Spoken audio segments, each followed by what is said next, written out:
Centre de formation professionnelle Kaja Sanogo, CFP-KSI Seukaw fei. Demseni ka dege bolla bara la kabina fitini fo ka taa kɔrɔbaya. Maakɔrɔw k'olu fana dege bolla bara la fo ni waati jan. O bɛɛ lajɛlen bɛ se ka kɛ CFP-KSI ale kɔnɔna na Segu Dar Salam.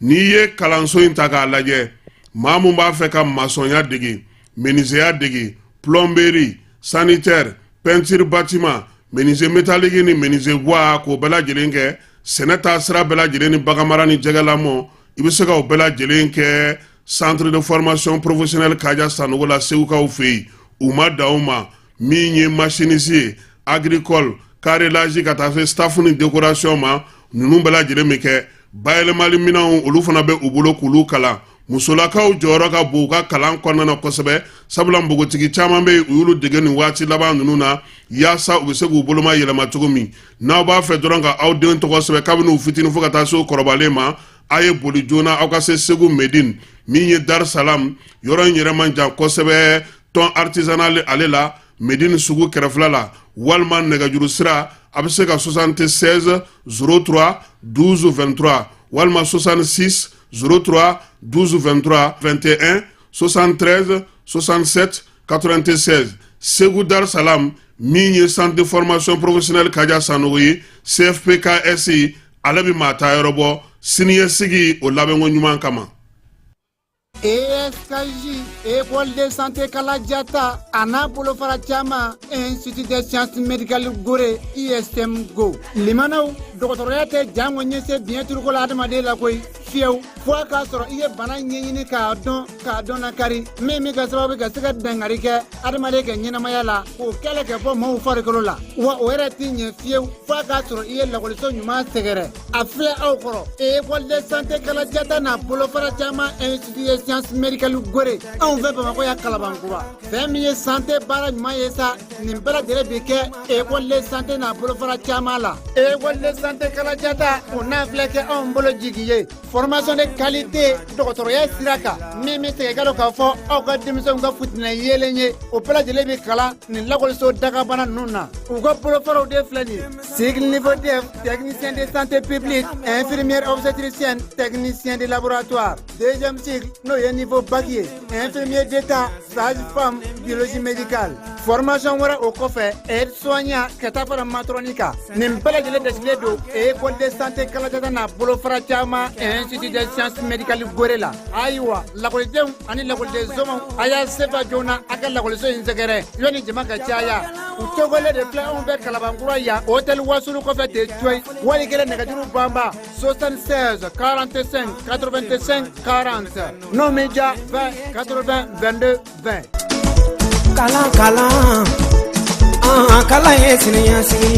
Yirimajɔ Atetebugu 759 logements olu maaw bɛ se k'a fɔ ko tare sabula min ye école franco-arabe kalifa ale bɛna dayɛlɛ yen kɔni min ye denmisɛn ye ale bɛ se ka kalan kɛ arabukan na k'a kɛ tubabukan na tɔgɔsɛbɛ sara o tɛ olu fɛ yen kalo o kalo maa minnu bɛ don u ka jardin d'enfant na sa olu bɛ 1000 sara kalo o kalo. École fana no o ye franco-arabe kalan ye k'a daminɛ première année na sa fo 7e olu fana bɛ kalan kɛ ye o sara o ye 1000 ye kalo o kalo. Denmisɛnninw n'o ye jardin d'enfant ye san kɔnɔna na olu ye 9000 ye wa min ye maakɔrɔ ninnu fana ye no o ye maa minnu bɛ premier cycle kɔnɔna na olu fana ye 9000 ye. École franco-arabe kalifa ale dayɛlɛlen don o don tɔgɔsɛbɛnninw bɛ kɛ yen min ye denmisɛnninw ka kalan kɛko ɲuman arabukan ale ni tubabukan na. O école karamɔgɔ jolenw b'u bolo baara taabolo ɲuman kama sa u kɛlen don ka panneau solaire belebelew sigi u ka yɔrɔ la min ye jibondenw ye n'o ye château ye o fana bɛ yen yaasa denmisɛnninw ka kalan bɛ se ka nɔgɔya cogo min k'a daminɛ nin waati in na sa maa minnu kɔni bɛ yen n'olu bɛ Yirimajɔ Atetebugu sugu kɛrɛfɛla la n'o o ye 750 logements maaw ye a ye boli joona a ka taa aw denw tɔgɔ sɛbɛn sabula tɔgɔsɛbɛn sara o ye fu ye olu fɛ yen kalo o kalo sa 1000 kɔni i b'o sara i den a ka kalan na. N'a ka di ye kalo saba fana i b'a sara walima i bɛ se k'a bɛɛ lajɛlen sara siɲɛ kelen min ye école franco-arabe kalifa ye ale dayɛlɛ kun ye yaasa u ka denmisɛnw u ka siniɲɛsigi u ka diinɛ ko u ka diɲɛ faamuko ɲuman u bɛ se ka kɛ cogo min ni maa min b'a fɛ k'i den tɔgɔ sɛbɛn walima ka ɲininkali kɛ ka faamuyali k'a ko la i bɛ se ka nɛgɛjuru sira ale lajɛ 91 23 73 50 walima 89 44 38 88 école Kalifa Franco Arabu ale nakun ye aw ka denmisɛnw ka siniɲɛsigi o banbali ye diinɛ faamuyako ɲuman min ye ka diɲɛ dayɛlɛ u ye sabula olu fɛ yen kalan ani denmisɛnw o de bɛ fɛn bɛɛ lajɛlen ɲɛ. Va, oui, j'ai mon bac. Félicitations mon garçon, je suis fier de toi. Ici. Bon, maintenant que tu es bachelier, en bas que tu connais. Bon, pour voir on est au Canada, on est aux États-Unis, on est bon trop. Eh Mouna. Eh ben, où est-ce qu'on est au Canada? Ah oui, tel père, tel fils. N'est-ce pas Kalanki? Mais on a beaucoup de ça. Ah, il y a EduX là. EduX? Oui, EduX, il y a quelques années, c'est eux qui ont fait les démarches pour ton grand frère. Ah bon? Et il a son master, il a commencé à travailler. Oui, allô? EduX, c'est une équipe expérimentée qui assiste vos étudiants dans l'admission universitaire, la demande de visa, l'accueil et l'installation et assiste vos étudiants jusqu'à l'obtention de leur diplôme. Choisir EduX, c'est s'ouvrir les portes des meilleures universités au Canada et aux États-Unis. Appelez dès maintenant le 76 54 18 57 et permettez à votre enfant de réaliser son projet d'études. Complexe scolaire le printemps Nyamakoro Kuranina ale dayɛlɛla nin waati na denmisɛnnin k'a daminɛ a kalo 4 ale bɛ se ka taa yen o ye u ka crèche ye maternelle ale kɔnɔna na petite section moyenne section ani grande section o bɛ yen fo ka se den san 2 ma o bɛɛ lajɛlen kɛrɛfɛ u ka kalanso fana bɛ yen n'o ye premier cycle ye ɲina o b'a daminɛ première année ka taa bila 5e année na min ye kanko ta fanfɛla la français kalan bɛ k'a kɔnɔ anglais kalan ale ni arabu kalan min ye complexe scolaire le printemps ye a dayɛlɛlen no Ɲamakɔrɔ Kurani na sugu ale masurunan na denmisɛnw ka kalan tɛmɛnen kɔfɛ maa minnu bɛ yen sa n'olu b'a fɛ ka anglais kalan n'o ye anglais ye i kɛra denmisɛnnin ye o i kɛra maakɔrɔ ye o k'a daminɛ denmisɛnnin minnu bɛ 4e année fondamentale la fo kana se maakɔrɔbaw ma kalo 6 kalan bɛ kɛ olu kunna anglais la yaasa cogo min na u bɛ se ka anglais ale fɔ ka se ka a dɔn lakari o la sa kalo 6 kalan bɛ kɛ o la min ye complexe scolaire le printemps ye denmisɛnnin ncinin olu bɛ taa ye cogo min mɔbaanu olu fana bɛ taa ye cogo min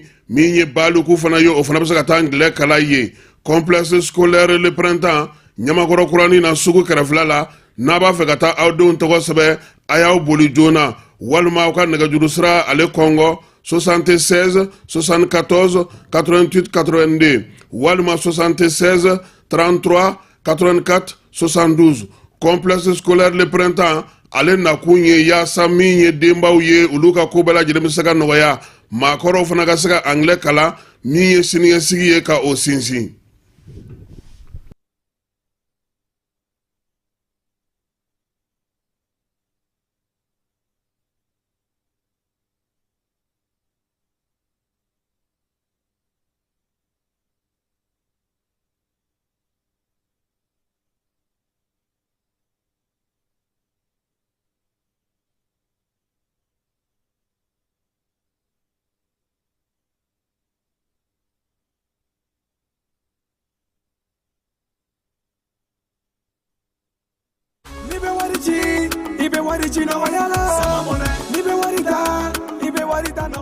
Sama mɔnɛ bi maliyɛnw jɔrɔna ko n'u hamina ko dɔn o de la sama mɔnɛ ma fɛn fara a ka wari cili musakaw kan wa a ka nɔgɔn ni Mali wari ci siraw bɛɛ ye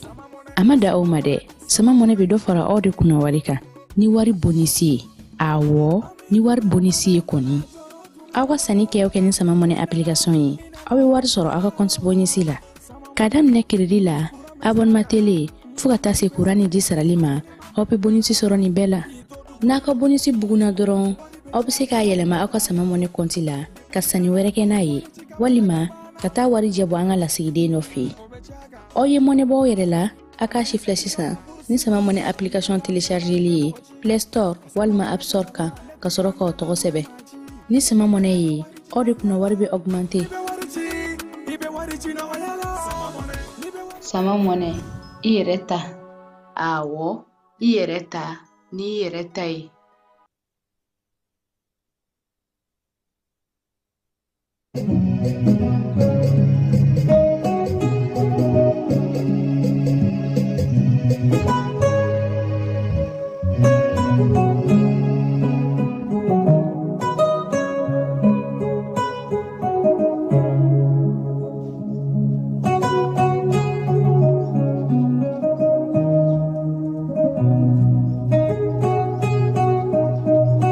Filɛbaaw ni an lamɛnbaaw k'aw bɛɛ lajɛlen fo k'aw waleɲuman dɔn bi wulada in na min ye an ka baabu ye a bɛna tali kɛ kosɛbɛ kɔkan kibaruyaw la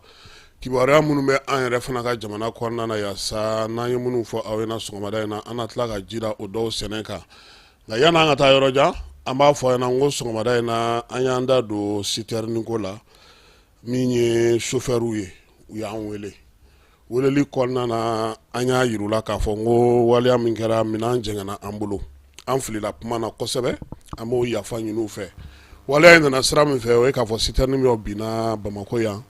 n'o kɛra cité du Niger cité administrative kɛrɛfɛla la échangeur fanfɛla la anw ye kibaruya minnu di o ye kibaruyaw ye nka an ye farankan mun kɛ n'an yɛrɛ hakilinaw ye an b'o hakɛto ɲini kɛ chauffeur bɛɛ lajɛlen fɛ sabula baara kɛra cogo o cogo fili mana ye a la n'i y'a dɔn k'i filila i bɛ segin kɔ i bɛ hakɛto ɲini k'a mɔgɔw fɛ o hukumu kɔnɔna na an ye chauffeur yɛrɛ ka syndicat bolofara dɔ ɲɛmɔgɔ wele n'o ye Adama Kulubali Adama ale b'an ka kɛnɛ kɔnɔ bɛɛ lajɛlen b'a dɔn ko Adama super la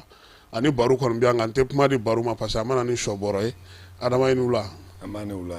i nana ka na an ka wele jaabi an bɛ hakɛto ɲini k'aw fɛ sabula bi sɔgɔmada in na ji min fɛn bɛɛ bɛ fili an filila ka don aw kun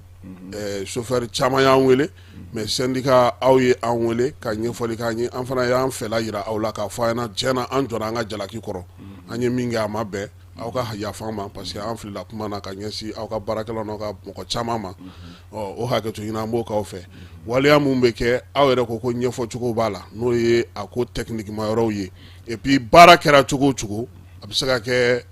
mɔgɔw t'a dɔn aw yɛrɛ bɛ degun minnu kɔnɔna na bi ni citerne boli ni mobiliba boli ninnu an ka jamana kɔnɔ ka kɛɲɛ ni nin waleya in ye hakilina jumɛn b'i la fɔlɔ. Ok, an bɛ foli belebeleba ta ka di filɛlikɛ jamakulu ma ani lamɛnlikɛ jamakulu bɛɛ ka tila ka e yɛrɛ fo ko i turamagan awɔ i ye fɛn dɔ de kɛ nin ye mun ye anw yɛrɛ lafiya an nin kun na an bɛ o foli ni o wale ɲumandɔn ta ka ɲɛsin e yɛrɛ ma fɔlɔ yanni an ka an da don kumaw la an bɛ actualité mun na sisan ni kuma cayalen don an ka secteur kɔnɔ k'a fɔ ko ko Kasim Tarawele a ye fɛn dɔ fɔ a ka plateau kan mun ma bɛn an yɛrɛ ye a video sɔrɔ an ye weleli sɔrɔ ka bɔ yɔrɔ caman na i n'a fɔ bɔlɔlɔ siraw fɛ a bɛ partager groupew sanfɛ bɛɛ kɔni ye i hakilina fɔ ni ko kɛla dɔw b'a faamuya dususuma kɔnɔ dɔw b'a faamuya farikalaya kɔnɔ o ti ban a la o ye ɲɛnɛmaya yɛrɛ cogoya ye n'a ma ɲɛ k'a fɔ e yɛrɛ y'a dɔn k'a fɔ i ye fɛn fɔ mun ma bɛn mun kɛla fɛn ye e kun da man ka don o la kuma tɛ ka o lase jamakuluw ma fɔcogo la mun bɛ mɔgɔw tɔɔrɔ ani minnu ti kɛ a kɛsi ma n'i ye an wele o la ka hakɛto ma ɲini kɛ anw bɛ o hakɛto anw bɛ o minɛ sabula bamananw ko ten ko den bi ben a tabaga de bolo kumakɛla kɔni ni kumakɛla ko a filila kuma na ayiwa o man ka kɛ balinako ye mɔgɔ la sabula kuma yɛrɛ ye fɛn ɲamaman de ye n'i bi a fɔtɔla e yɛrɛ fɛ i b'a sɔrɔ i yɛrɛ sirannen don o de kosɔn an b'a mɛn an ka maakɔrɔw da ko waraba joginnen o ka tila i la o ka fisa kuma ka tila i la ye sabula ni wara joginnen tilali la i bɛ se k'i yɛrɛ ɲini o la mais ni kuma tilali la ka ban foyi tɛ se ka o kuma fara ɲɔgɔn kan ni hakili tɛ voilà donc ni kɔrɔfɔ mun ni an b'a kɔnɔ nin ye ne yɛrɛ kɔni bɛ fara n kɔrɔkɛ kan n'o ye Kasimu ye ka hakɛto minɛ ka tila ka hakɛto ɲini Mali routier bɛɛ lajɛlen fɛ an kɔrɔkɛ bɔla a n'an balimakɛ ka yafa ɲini an fɛ a ka kuma cogoya la ko kuma a ma bɛn wa fana a ye caman fɔ mun yɛrɛ tɛ plateau sanfɛ kuma ye koyi o ye manden yecogo dɔ ye awɔ hɔrɔnya yɛrɛ ye o de ye ka fɛn dɔ fɔ i b'a dɔn a ma bɛn ka tila ka segin ka na yafa ɲini kuma foyi den kelen tɛ tɛmɛ kɔ o de bɛ manden ka fa kojugu awɔ en plus aussi k'an profiter o fɛ ka message dɔ lancer mɔgɔ minnu ka hakilina ye o kuma ninnu ye i n'a fɔ e bɔra ka kuma mun lase ni bɛɛ y'a mɛn awɔ an yɛrɛ bɛ nin kuma ninnu mɛn yɔrɔ caman na koyi des fois fɔ anw ma an yɛrɛ ɲininka est ce que kuma ninnu bɛ ka fɔ nin est ce que o kan bɛ anw ka milieu kɔnɔna de ma wa ou bien milieu wɛrɛ jumɛn i dun b'a dɔn jati o kan bɛ aw ka milieu kɔnɔna de ma bon an bɛ kuma pour que population ka se k'a faamu anw ka milieu kɔnɔ ni o ye chauffeuria ye i bɛ kuma 100 mɛn i tulo la i b'a sɔrɔ kuma 70 o bɛɛ lajɛlen ye rumeur de ye o bɛɛ ye rumeur de lakika t'a la n'i y'a kɛ waati ɲini ou bien k'a kɛ yɔrɔ ɲini ou bien k'i b'a kɛ mɔgɔ ɲini k'a ye i ɲɛna i t'o ye o ye kuma 70 ye mais mugan i b'a sɔrɔ o bɛɛ ye izondi ye n y'a mɛn 10 dɔrɔn de bɛ se ka kɛ tiɲɛ ye ni n ko 10 bɛ kɛ tiɲɛ ye o ye mɔgɔya yɛrɛ cogoya ye baara bɛɛ lajɛlen kɔnɔ kɛwale jugu bɛ a kɔnɔ o ye ɲɛnɛmaya yɛrɛ baara bɛɛ lajɛlen ti baara bonda foyi ta ɲɛnɛmaya kɔnɔ k'i b'a fɔ ko nin baara bonda bɛɛ de ka ɲi i b'a sɔrɔ kɛwale jugu b'a kɔnɔ bon mun de bɛ kɛ sisan aw minnu ye o baara kɛbagaw ye a mana kɛ baarada o baarada ye ni baara in kanu bɛ aw la kɛwale jugu kɛbaga minnu b'a kɔnɔ aw de bɛ jɛn sisan ka se ka olu kɛlɛ ou bien ka se ka olu redresser ka na ɲumanya ma pour que aw bɛ se ka kisi tɔgɔ tiɲɛ ni kɔlɔlɔ dɔw ma. Ayiwa an ye o faamuya Adama super waliya min kɛra aw yɛrɛ bolo mobilitigi citerne b'a kɛɲɛ cogo di fo ka taa bɛɛ lajɛlen bɔ k'a bin dugu ma. Voilà ni ko citerne bi chauffeur kɛ kɛɲɛ cogo di fo ka taa bɔ k'a bin k'a bɔn bon bamanankan na n ye kuma dɔ f'i ɲɛna ko den bɛ bin a tabaga de bolo den tabaga si ka ŋaniya tɛ den ka bin mais den bɛ bin i bolo k'a sɔrɔ i yɛrɛ ka dabɔnkama tɛ surtout anw bɛ fɛn mun kɔnɔ nin ye a orobolamaw de don nɛgɛkuruw de don ni ti u la u bɛɛ lajɛlen dilanna ka bɛn wagati dɔ de ma ani fonctionnement dɔ chauffeur bɛ se ka to boli la e ka direction gansan bɛ se k'i kɛɲɛ voilà a poubelle bɛ se ka ci a tulu de bɛ bɔ o de b'a marcher tulu bɛ se ka bɔn direction bɛ ja bon diyagoya don a bɛ sira bila ne ye a bɛ bɛn o ye kelen ye e bɛ ka mobili boli pour que e ka jɔ ni mobili ye sisan mun de bɛ e lajɔ o ye frein de ye se foyi tɛ chauffeur kɛ ye ni a ka direction ani frein ani levier ni embrayage ni accélérateur tɛ olu de manipulation bɛ chauffeur kɛ bolo n'i y'a sɔrɔ erreur t'o si la chauffeur kɛ bɛ se ka a ka mobili fara ɲɔgɔn kan k'a kɛ a sago ye ni a ka dɔnniya ye a ye dɔnniya mun kalan bon ni erreur ye nin dɔw sɔrɔ sisan o de bɛ se ka na ni kɔlɔlɔ ye ninnu dɔ la kelen mana ban ka ban o chauffeur kɛ se bannen o yɔrɔ la donc a yɛrɛ de bɛ se ka na ni fɛɛrɛ wɛrɛ ye maîtrise wɛrɛ ye pour que ka se k'a yɛrɛ sauver ka tila ka mobile sauver ka se ka mɔgɔ wɛrɛw sauver sinon ni mobile fɛɛrɛ banna ka ban o chauffeur kɛ ta bannen i tɛ se ka jɔ k'i b'a sama ka jɔ non mais o fɛɛrɛ o bɛ chauffeurw yɛrɛ bolo u kan k'a kɛ cogoya min na i m'a faamu o ye kelen ye secondo a bɛ minnu kunna k'a fɔ ko chauffeur de bɛ sɔn ka mobili a dabɔ a kama ka mobili labɛn bon ni ne ye o mɛn mɔgɔ minnu da a bɛ ne yɛrɛ dépasser quoi parce que e mɔgɔ min yɛrɛ bɛ k'a fɔ ni e ye kibaruya sɔrɔ i tulo la k'a fɔ ne somɔgɔ dɔ ni remorque sela ɲɔgɔn ma i bɛ fɛn fɔlɔ mun miiri o ye a ye de k'i somɔgɔ t'o la a bɛ bɔ a la ka bali i la de donc ni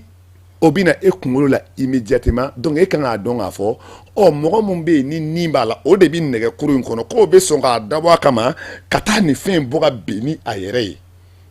bon ne t'a dɔn e hakili bɛ se ka nin fila minɛ cogoya min na quoi donc a ka gɛlɛn a yɛrɛ nin kama a tɛ sɔn bon c'est très rare i ka chauffeur kelen fana sɔrɔ mobili kɔnɔ i b'a sɔrɔ denmisɛnnin b'o kɔrɔ a bɛ fɔ minnu ma ko paranti dɔw ta ye fila ye dɔw ta ye kelen ye e bɛ sɔn cogo di e yɛrɛ nin bɛ mobili mun kɔnɔ waliden wɛrɛ ni b'a kɔnɔ ka t'o bɔ k'o ben n'o ye i b'i bɔ a la wa i t'a dɔn i yɛrɛ tɛna bɔ a la wa i t'a dɔn surtout dakun mun bɛ an bɛ dakun mun yɛrɛ bɛ yen nɔ bi ni kuma bɛ kɛlɛ o kan n'o ye citerne ye citerne yɛrɛ ye fɛn jugu de ye minnu b'a fɔ ko chauffeur bɛ sɔn k'a dabɔ a kama ka citerne ben ça fait rire yɛlɛkonna ko don quoi citerne ka jugu ka tɛmɛ bombe dɔw kan. cogo di misali dɔ b'i bolo. o misali camanba bɛ yen ala ka an kisi k'an tanga ni citerne 45 000 n'a benna ou bien 55 000 n'a benna a kana exploser i ɲɛna kasim n'a exploser li ɲɛna ka tasuma ta wallahi mɔgɔ b'a fɔ ou bien k'a miiri ko nin fɛn bolibaga de bɛ sɔn ka nin benni a yɛrɛ ye a tigi tɛ sɔn o misaliya suruma ye jumɛn ye madala n'a bɛ tɛmɛ 3 ans kan fɔlɔ a dɔ kɛla Bamakɔ Daurabugu camancɛ yɛrɛ la o yɛrɛ tun tɛ citerne ba ye dɛ o tun ye citerne fitinin de ye o ye mun kɛ bɛɛ y'o ye kɔni o tun ye capacité fitinin de ye 10 000 et quelques. dɔ ka bon n'o ye wa. dɔ ka bon n'o ye olu ye mini citerne ye citerne baw mana na mini citerne de bɛ a ta ni k'a distribuer station ni ɲɔgɔn cɛ an bɛ kumana citerne min yɛrɛ kan ale ye 55 000 litres de ye comportement 5 de b'a la comportement kelen bɛɛ bi 11 000 litres de ta bon carburant fitinin yɛrɛ hali essence fitinin ni essence verre 8 ye kelen dɔrɔn soli k'a bɔn dugukolo kan ka ta tigɛ ka bila la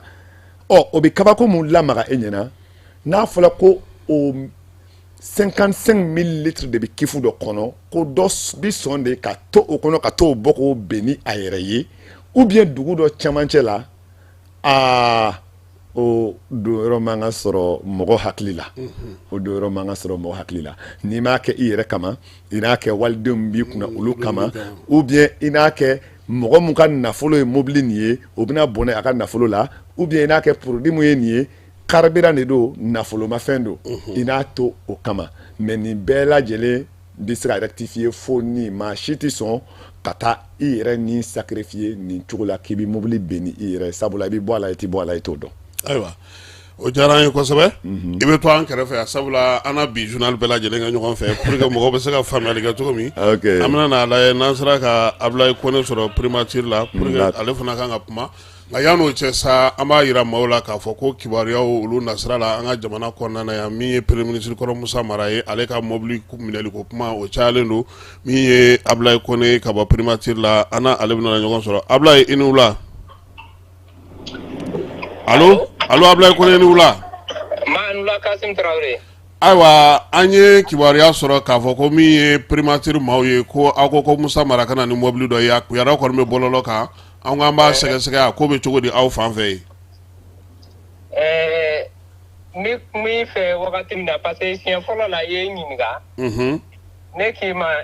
yakili b'a la n ko anw tɛ se ka Musa Mara ka droit dɔw d'a ma. ka tila ka mobili minɛ na. mun f'i ye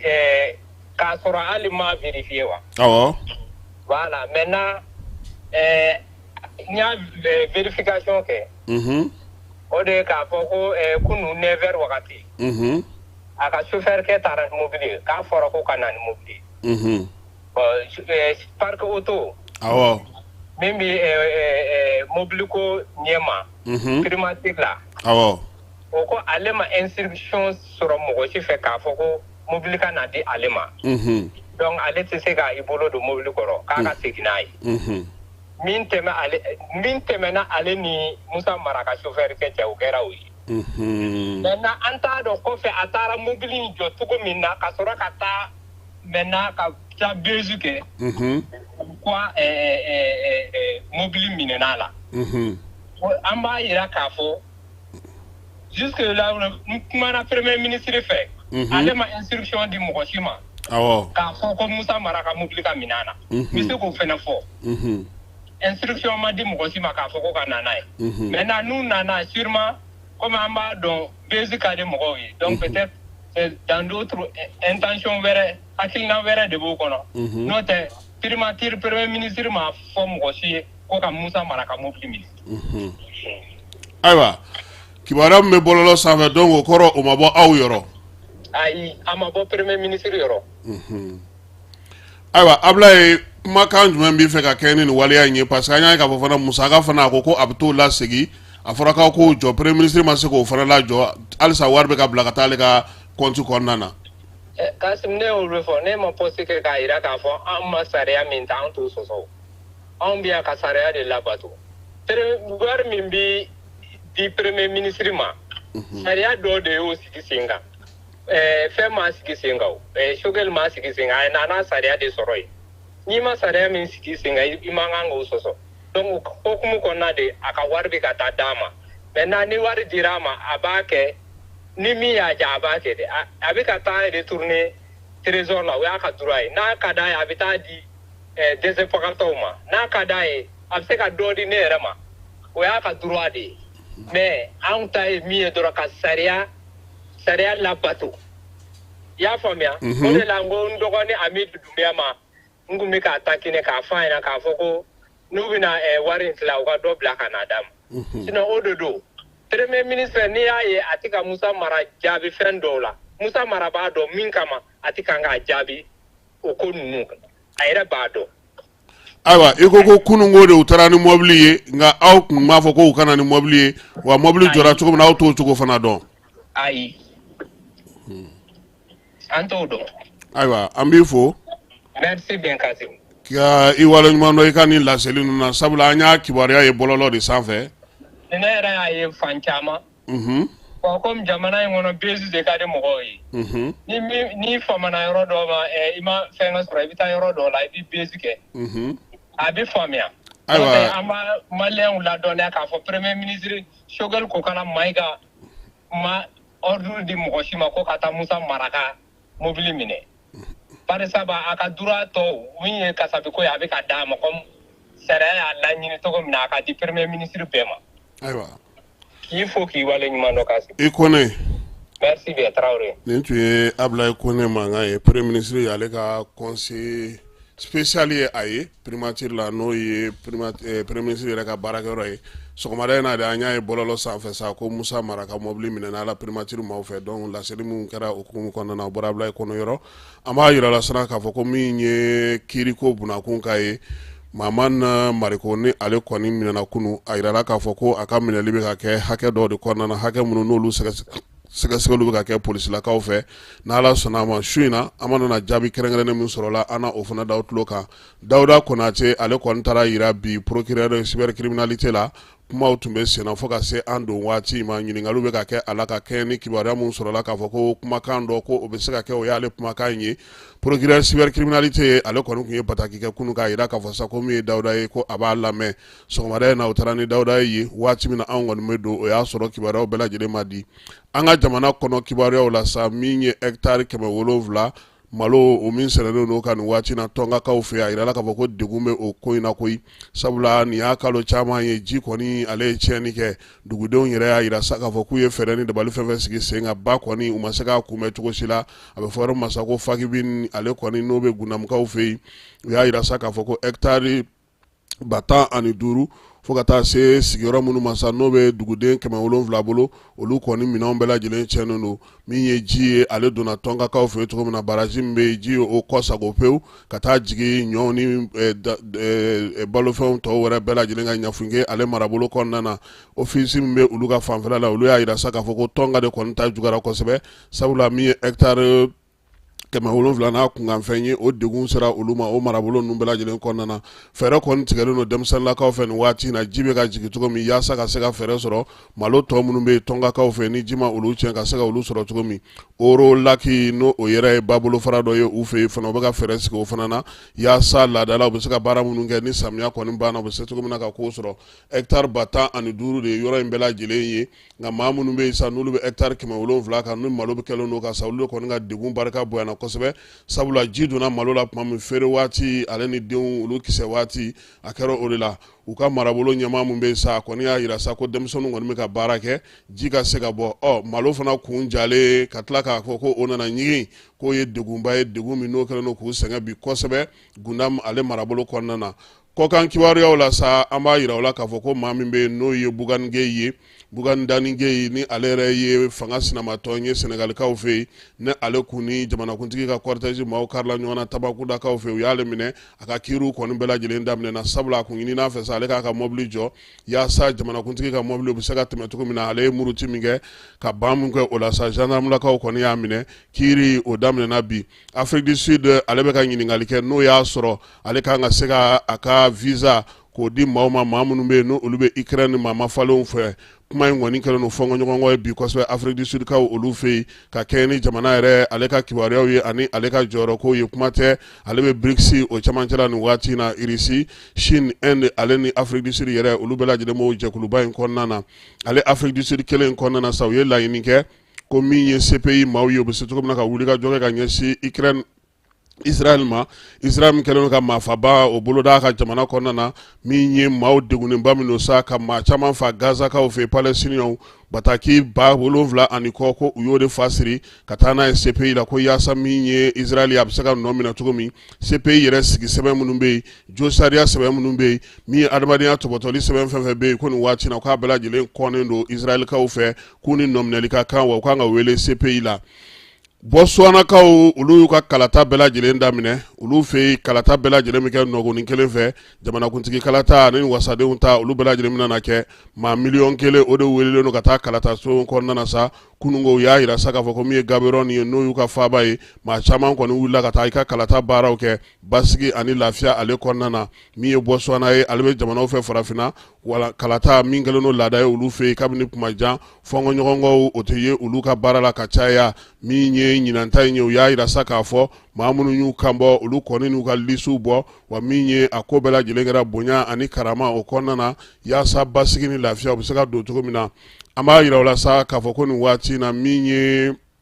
Marokokaw fɛ yen ye Emmanuel Macron ale kɔni tun bɛ taama la ye taama min n'o ye badenya taama ye taama in kɔni senfɛ sa a yera k'a fɔ ko min ye bololabila sɛbɛnw caman kan ka kɛ taama in ale kan ka kuncɛ bi Ukraine ale bɛ fɛɛrɛ ɲini na sa min ye Kore sɔrɔdasi minnu bɛ yen n'olu b'a fɛ ka taa bin u kan fɛɛrɛ ka se ka sɔrɔ o la cogo min welewelemada kɔni bilalen don diɲɛ bɛɛ lajɛlen ye sa yaasa min ye o ko bɛ se ka ban cogo min na Iturikaw fɛ yen min ye olu ka bamaci jɛkulu minnu bɛ yen n'olu ye maa 7 kɔni bɔnna a nin na o 7 maa olu ye wuli ka jɔ kɛ sa yaasa fɛɛrɛ bɛ se ka sɔrɔ cogo min na min ye nin kɛlɛ ninnu bɛ yen ni o ye bamaciya wale o bɛ se ka ban cogo min na Côte d'Ivoire ale kɔni y'a yira sa k'a fɔ ko kalanden tɔn fɛn fɛn bɛ yen n'o o ye ekɔliden tɔn ye i n'a fɔ an ka AEM ɲɔgɔnnaw ale olu bɛɛ lajɛlen ci ka bɔ yen cili in kɛra kun min na sa o ye k'a fɔ ko a kɛra balawu tɔnw ye a kɛra sitanɛ tɔnw ye tɔn ninnu kɔnɔna na kuma caman min ye ekɔlidenw ye olu yɛrɛ ka degun barika ka bon Côte d'Ivoire kumalasela n'o y'u ka jamana kumalasela ale kɔni bɔra k'o kumaw bɛɛ lajɛlen fɔ États-Unis kaw fɛ yen maa minnu bɛ yen ni olu kɔni ye silamɛ diinɛ maaw ye o maa mafalen caman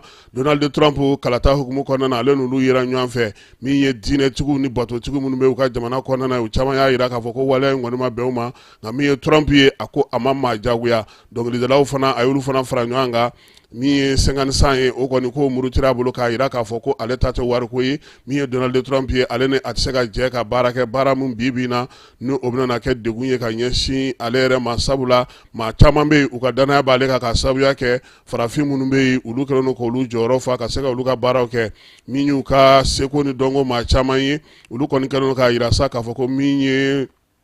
u ka Donald Trump ni muso min bɛ ɲɔgɔn na n'o ye Kamala Harris ye k'a garisɛgɛ ka bon k'a kɛ sababu caman ye jamana mara a y'o kɛ wa a ka kuma minnu bɛ yen fana n'a bɛ k'olu fɔ nin waati ninnu na olu bɛ tali kɛ bɛn ni kelenya na ani fara ɲɔgɔn kan la wa ko États-Unis kalata ko maaw tɛ min dɔn a kɔni fila fɛn fɛn sigira Amerikanw sago u bɛna o de baara kɛ maa si kana bila i kunna ko ni min sigira ko u bɛna na daja i la ka tɛmɛ tɔ kelen dɔ in bɛɛ lajɛlen kan min ye Irisilakaw ka jamana ɲɛmaa ye n'o ye Putin ye ale ye laseli kɛ denmisɛnnin jɛkulu ye denmisɛnnin jɛkulu minnu bɛ yen nin waati in na n'u olu kɔni kan ka se kalansow kɔnɔna na a y'a yir'u la k'a yira k'a fɔ ko diɲɛ bɛ ka taa sira min fɛ bi olu bɛ kɛlɛ min na o ye k'a yira k'a fɔ cɛw ni musow olu de bɛ furu ɲɔgɔn ma maaninfinya yɛrɛ i ka kɛ du ka kɛ i bolo dutigi ka k'i bolo laadaw ka k'i la tanaw ka k'i la yaasa i ka jamana siniɲɛsigi bɛ se ka kɛ cogo min ko denmisɛnninw k'o faamu ale ka wuli ka jɔ n'a ka cɛsiri kɛ kun ye o ye ko yalama u bɛ jamana fɛ jamana min n'a fɔ ko dutigi tɛ yen wa fa tɛ yen ba tɛ yen ko u bɛ sɔn k'o ma wa ko wa k'u k'a bila u kunna k'u bɛ kɛlɛ min na bi ka ɲɛsin nanzarala juguw ma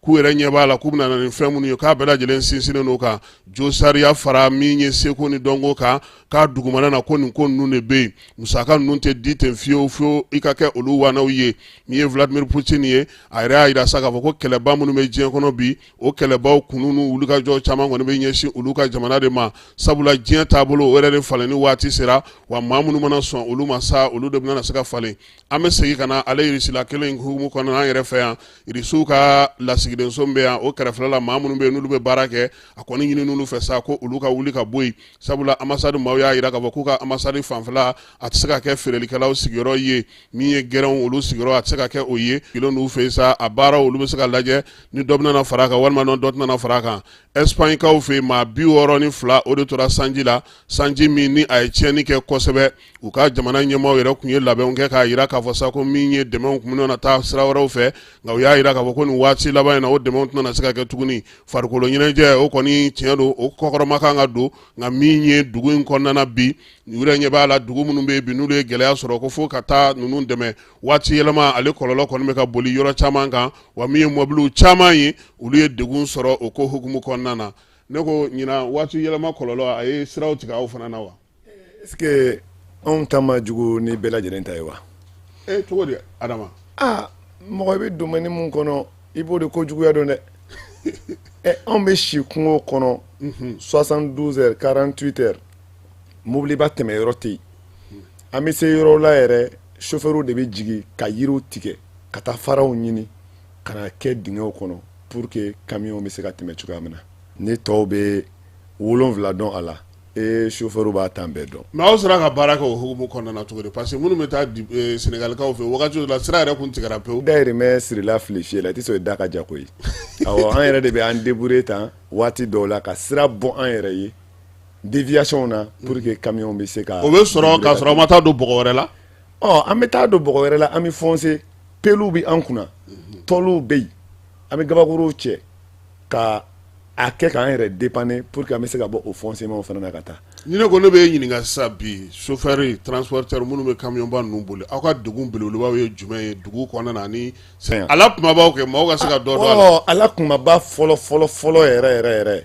o ye chauffeur yɛrɛ ka hakɛ chauffeur ti o bɛ u nafa u ti ka o de sɔrɔ n'i y'a f'i ɲɛna k'i bɛ camion belebeleba de mun ye ka boli k'a chauffeur dɔw ka sara ye 1000 de i bɛ da la dɔw ta ye 15,000 ye dɔw ta ye 20,000 ye mais n ye mun f'i ɲɛna 1000 o de ka ca mais i bɛ a camion ninnu dɔw ye a dɔw métrage bɛ taa wa fana u bɛ doni mun ta camion ninnu kelen dɔw i bɛ taa conteneur 5 conteneur 4 ani tilan o de bɛ déboter ka kɛ a dɔw kɔnɔ kasi min ko a kuma bɛɛ tɛ se ka ɲɛfɔ mais an bɛ jamana kɔnɔ jamana mun ni bɛɛ lajɛlen kan ka i hakili to a la ni hakili fana kan ka to jamana ni baarabaga bɛɛ lajɛlen na jɔn man ka kɛ mɔgɔ si la sabula ni e jɔnna mun na i b'a sɔrɔ o bɛ fɛn dɔ kalama e ti o kalama ni e ma se a ma k'a ɲininka i bɛ fɛ ka dilanni mun kɛ i tɛ se k'o kɛ non o gɛlɛya bɛ jamana kɔnɔ bi parce que fɛɛrɛ caman bɛ sigi yaasa ko mɔgɔw ka lafiya bamananw ko ten ko ni ko ko kan ka sigi mɔgɔ kama n'a sigir'i kun kan a b'i tɔɔrɔ i ti jɔ an ka dɔɔni fɔ halisa komi n da magala sarako la Kasim n'i y'a fɔ i ɲɛna tuguni ko Mali chauffeur hali a 2% Mali chauffeur la 2% ko o ma déclaré INPS ni fɛngɛ ninnu na est-ce que i bɛ da la wa 2% kɛmɛ sarala fila kɛlɛ kɛ yan an b'a kɛlɛ kɛ an b'a kuma kɛ an b'a fɛn bɛɛ kɛ mais kɔkɔrɔdonbaga de ti Mali chauffeur la Kasim kuma tiɲɛ ye o de ye i kana an ye tan dɛ an ka fɛn bɛɛ an yɛrɛ de kule bɛ ɲini k'an da fara i m'a faamu k'a fɔ k'an tɛ laɲiniw kɛ wa an bɛ laɲiniw kɛ dɛ ministrew b'a kalama an ka transporteur ɲɛmɔgɔbaw b'a kalama mɔgɔ da bɛ transport ko kuma na Mali kɔnɔ bɛɛ b'a kalama k'a fɔ ko chauffeur bɛ k'u ka hakɛw ɲini u bɛ k'u ka degunw fɔ u bɛ k'u ka tɔɔrɔw fɔ mais a si tɛ ka solutionner a bɛɛ ye kumakan duman de e yɛrɛ b'a ye mina o misala surumani di ma sisan waati dɔ la an b'a dɔn ala aw yɛrɛ da bɛ don a kuma na camion baw jɔjɔlen don sirada la sirada la a man di an yɛrɛ fɛ o tɛ mais jɔyɔrɔ de tɛ yen jɔyɔrɔ ma di an ma wa an yɛrɛ wulila k'a ɲini fana k'a ɲini ka dɛsɛ. adama ne ko aw ta jamana minnu na o est ce que o jamanaw la misali la n bɛ ɲininkali kɛ est ce que jamanaba minnu b'an kɛrɛfɛlaw la n'aw taara yen u bɛ jɔyɔrɔ dɔ yira aw la de wa ou bien a b'aw kari dugu kɔnɔna kan komi yan ta bɛ kɛ cogo min. kelenw tɛ an bɛ taa yɔrɔ o yɔrɔ parking yɛrɛ fa jamana kan an yɛrɛ fa dugukolo kan a t'aw bolo o ti an bolo. donc a ka d'aw ye aw ka parking sɔrɔ an ka parking donu bɛ se ka jigin yɔrɔ min na mobili misɛnninw bɛna ta ka don n'a ye dugu kɔnɔ. exact hali n'i y'a mɛn u b'a fɔ ko u ye RD pointi kɛ Bamakɔ fɛn na 23h la o bɛɛ y'a ye plasiw de tɛ yen o mais o yɛrɛ bɛɛ ka jan parking ko in dɛ u ka fɛɛrɛ kɛ anw kɛrɛfɛ yan. exact o ye parking kɔrɔ de ye o parking bɛ depuis camion ma caya o parking anw bɛ première année na. très bien mais sisan e yɛrɛ k'a lajɛ parking n'i ye camion 200 don a kɔnɔ est ce que a bɛ ko bon Bamakɔ yɛrɛ dɔrɔn ka Bamakɔ traverser camion joli bɛ Bamakɔ traverser tile kɔnɔ mɔgɔ t'a da dɔn n'i mana bɔ Bamakɔ bɔdaw bolo la i bɛ taa camion de allié sɔrɔ ɲɔgɔn kɔ i yɛrɛ b'a ye u jɔlen don u bɛ danger la. E yɛrɛ mun y'a bolibaga e b'a dɔn ne bɛ ka jɔ yan danger don. mais aw ka mɔgɔ caman chauffeur caman fana b'a fɔ ne ɲɛna ko n'u y'a jigin ko a sen yɛlɛli goudron kan. a bɛ bɛn n'i kɔni ye chauffeur kɛ kɔni kɛlen ye ka na camion jɔ ko ne kana jigin olu la dɛ ko n'olu fana y'a jigin a ti se n'a y'a kɛ dɔrɔn a bɛ bɛn o fana ye tiɲɛni wɛrɛ ye. ɔ i b'a préféré de k'i jɔ polisiw ka na o kana n'a fɔ k'i bɛ infraction na ɔ i n'olu k'o kuma kɛ n'u b'i pénaliser o ko i pénaliser ko kojugu ni fila dɔ ka fisa dɔ ye mais o si t'a la gɛlɛma yɔrɔ ye anw jɔlen fana bɛ to o gidɔrɔn daw la a kɛra nɛgɛsotigi ye o a kɛra mobilitigi ye o a mana kɛ fɛn o fɛn mana gosi camion in de jɔlen na ye e dalen de bɛ wele i muso kɛrɛfɛ ko na n'i nana i taatɔ don kaso la dɛ. awɔ n siga foyi den kelen t'a la walahi n bɛ k'a fɔ. a bɛ jɔli min kɛ Kati donda ni yanni ka se poste ma a bɛ jɔli min kɛ ni mɔgɔ tura aw la. o ye ka chauffeur ka kaso de latigɛlen ye i bɛ wele ka bɔ i ka denbaya la ka t'i datugu. adama an bɛ min kɛ alamisa wɛrɛ an bɛ layidu di mɔgɔw ma aw kana pour que an ka nin kuma kɛ. Kasimu a bɛ diya n ye. parce que ne yɛrɛ bolo n ko aw yɛrɛ bɛna parce que ne ye chauffeur caman ɲininka n ko mun na n k'aw t'aw sen jigin.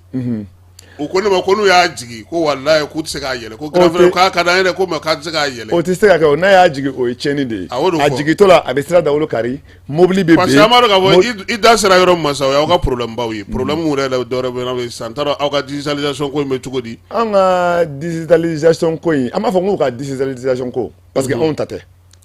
n'aw y'a laɲini. non mɔgɔ i bɛ fɛn dɔ laɲini ni a fɛn ma ɲɛ ko a bɛ lawaleya. a acteur principal fana kan ka wele ka taa sigi aw de ye ni laɲini ko nin ka kɛ an bɛ fɛ k'an bolo don a baara la aw yɛrɛ hakilina ye jumɛn ye hakilina fitinin mun bɛ an na an bɛ olu fɔ a tɛ se k'a fɔ ko a bɛɛ bɛ taa o donc ni mun ye tata bɔ o bɛ ta ka fara kan donc ni mun ma tata bɔ bolokɔ bɛ kɛ ka o gosi k'o bila kɛrɛfɛ mais anw y'a fɔ mais a taala dilan cogoya min na a dilanna ni ɲɛda wɛrɛ de ye ka yɛlɛma wɛrɛ don a la ka tila ka na o loi appliquer an kunna k'o wajibi an kan k'a sɔrɔ anw y'a demander nɔgɔya da de kama wa anw y'a ye k'a fɔ an bɔla mun na dɛ o ka fisa ka tɛmɛ kɔrɔlen yɛrɛ kan parce que anw ka kuma caman tun bɛ tracasserie ko in de nɔfɛ pour que o bɛ se ka nɔgɔya sabula maliyɛn sifin sijɛ bɛɛ bɛ tracasserie ko kalama a kuma dogolen tɛ maa si la san joli a kuma bɛ biɲɛ ninnu na mun de la a kɛlɛ tɛ se ka kɛ mun de la très bien mun de la a kɛlɛ tɛ se ka kɛ mun de la a ko tɛ se ka ban anw minnu ye a boîte kɔnɔ mɔgɔw ye a baara kɛbagaw ye anw ye hakilina mun sɔrɔ n'o bɛ se ka kɛ solution ye an ye o solution di an y'a fɔ an ka réunion kɛ yɔrɔw la an ni faamaw ni ɲɔgɔn cɛ an ko u ma u k'a lajɛ ka Mali barème d'infraction k'o yɛrɛ de renouveler k'a lajɛ infraction dɔw bɛ yen vraiment o bɛ Mali barème kɔnɔ mais o infraction man ka ta Mali mobile kama sabula Mali barème kɔnɔ n bɛ kuma kelen fɔ bi bɛɛ k'a lamɛn i bɛ Mali barème de ta ka camion kura bɔ usine kɔnɔ k'a jɔ ka na ni Mali barème ye ka n'i ka contrôle kɛ Mali barème de bɛ infraction bɔ a camion na a kura mobile kura sortie d'usine mun mana yɛrɛ ma bɔ a la Eurovar tɛ dɛ compteur zéro Mali barème infraction bɔ a mobili la ko tracasserie ka nɔgɔya kelen voilà parce que camion bɛ taa sisan mais ne ko munna u t'aw sigi k'u sigi k'a fɔ ko a k'a lajɛ min bɛ bɛn pour que ka se k'o kɛ aw yɛrɛ ka sɔn nɔgɔya voilà an yɛrɛ de tun ye o de demander u fɛ a ka yɛlɛma wa n'a bɛ yɛlɛma fana u ka sabali u ka an yɛrɛ wele donc majɛ minnu b'a jɛ ani hakilina ye mun ye an bɛ o fɔ a la donc n'u kan ka taa o bɛ taa o ye kelen ye donc on voit Mali barème ko o revoir donc mun ye pénalité fana kimil an ko kimil wari ka ca parce que kimil wari ka ca o bɛ se ka na ni tracasserie ye anw ka jateminɛ na parce que anw yɛrɛ ye mobili ninnu bolibagaw de i m'a ye agent dɔw bɛ n'o jɔ i ma u b'a fɔ bon infraction min b'i la a bɛ 5 bɔ bon n bɛ 3 ta ni infraction o ye 6500 ye ni o ye 3000 ye ni o ye 3000 ye 3000 ni 6500 o ye joli ye o kɔni o sera 2000 ni kɔ la sa o tɛ 2000 ni kɔ ye bon ni agent kɛ ko e chauffeur kɛ ma o bon 1000 sara ka taa i bɛ 1000 sara kɛ a bɛ 1000 de sara i bɛ digitalisation bila kɛrɛfɛ très bien i bɛ 1000 de sara ni ka taa dɔw b'a fɔ o la ko agent bɛnna n kan parce que a ko ma nɔgɔ quoi il faut que an k'an da dɔ la ka bɛɛ walala dɔw b'a fɔ ko agent bɛnna n kan oui o de ye bɛnkanni don parce que agent kɛ in b'a minɛ o wari in tɛ taa yɔrɔ si o ye agent kɛ ta de ye o tɛ taa digitalisation na mais récit b'a la wari dilen ma récit t'a la n ko a fɔ o de ma ko surafɛn n'o dil'i ma o ye o poche kɔnɔ ta de ye ou bien o b'a kɛ cogo min na an kɔni b'a dɔn k'a fɔ o tɛ taa Mali wagandɛ kɔnɔ parce que récit ma di an ma récit bɛ di min na o de bɛ taa quittance récit bɛ di mun ma o de bɛ taa bon n'o taara an bɛɛ bɛ bɔ o nɔ ma maliyɛn den bɛɛ bɛ bɔ o nɔ ma bon anw ye jateminɛw de kɛ o kɔnɔna na bon mun de fana kan ka kɛ sisan ni tracasserie bɛ nɔgɔya est ce que kimil wari de ma ca wa n'an y'a demander faamaw fɛ kimil u ka prix jigi n'u y'a jigi sisan ka na 1000 francs 1500 na chauffeur kɛ mana se poste la infraction 3 bɛ e la a 3 bɛ kimil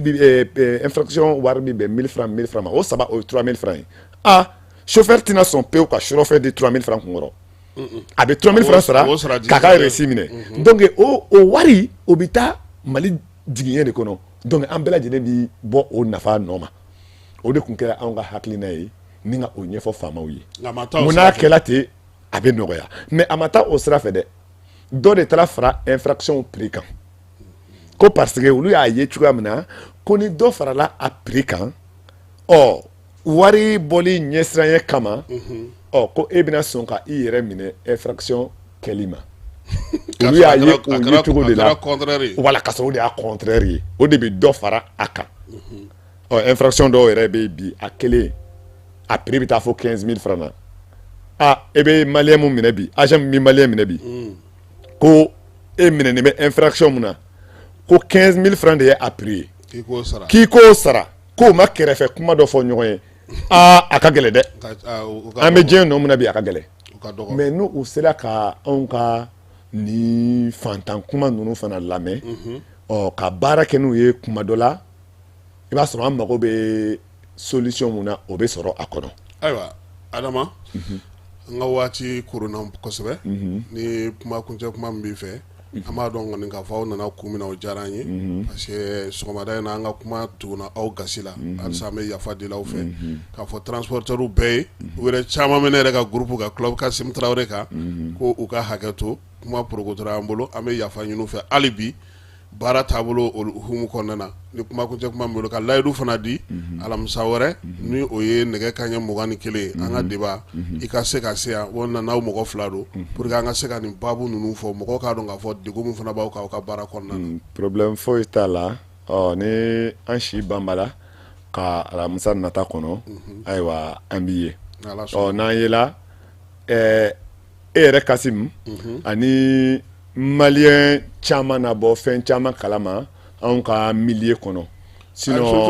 ko in yɛrɛ o yɛrɛ ani sarako ye an bɛna an da don a bɛɛ la k'a bɛɛ walawala Kasim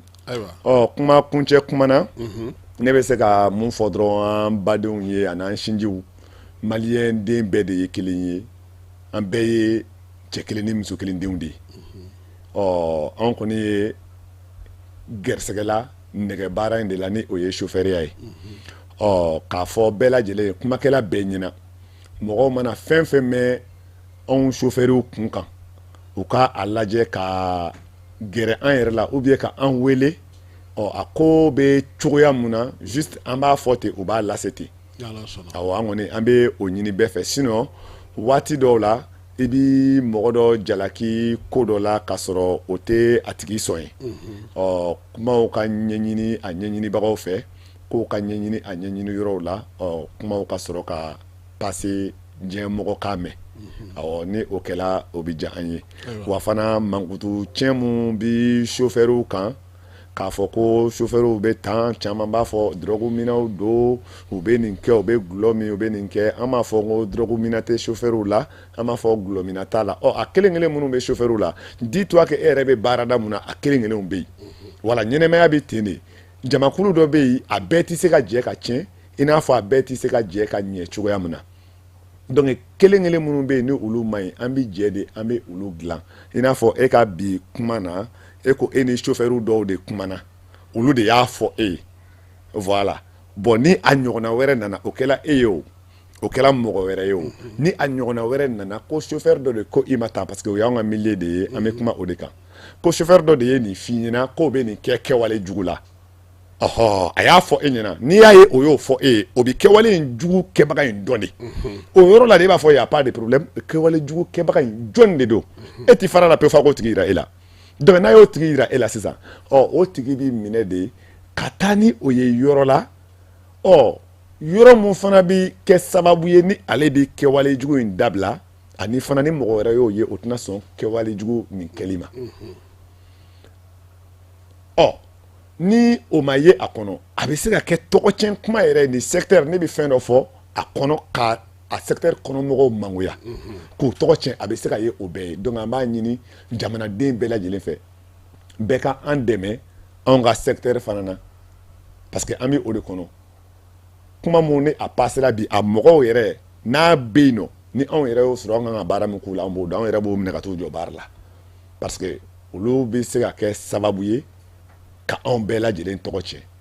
ko dɔ bɛ yen i bi a kɛ k'a sɔrɔ i ma miiri a kɔfili la bon ɲɛnɛmaya ko n'i b'a kɛ i b'a kɔfili de jateminɛ a kɔfili bɛ kɛ kɔlɔlɔ de ye wa ou bien a bɛ kɛ hɛrɛ de ye donc ni o jateminɛw ye mɔgɔ jɛn i bɛ sɔn jɛn fɛn bɛɛ ma kɛwale jugu kɛbaga minnu kɔni bi anw ka milieu kɔnɔ an b'a ɲini an balimaw fɛ hali ni u tɛ mobili baarakɛla ye u tɛ chauffeur ye n'u y'a minnu ye u ka chauffeur yɛrɛ ka lafasatɔn n'a bɛ f'o ma ko syndicat u k'a dɔw signaler syndicat yɛrɛ ye n'u y'o kɛ syndicat fana kan ka baara mun kɛ o la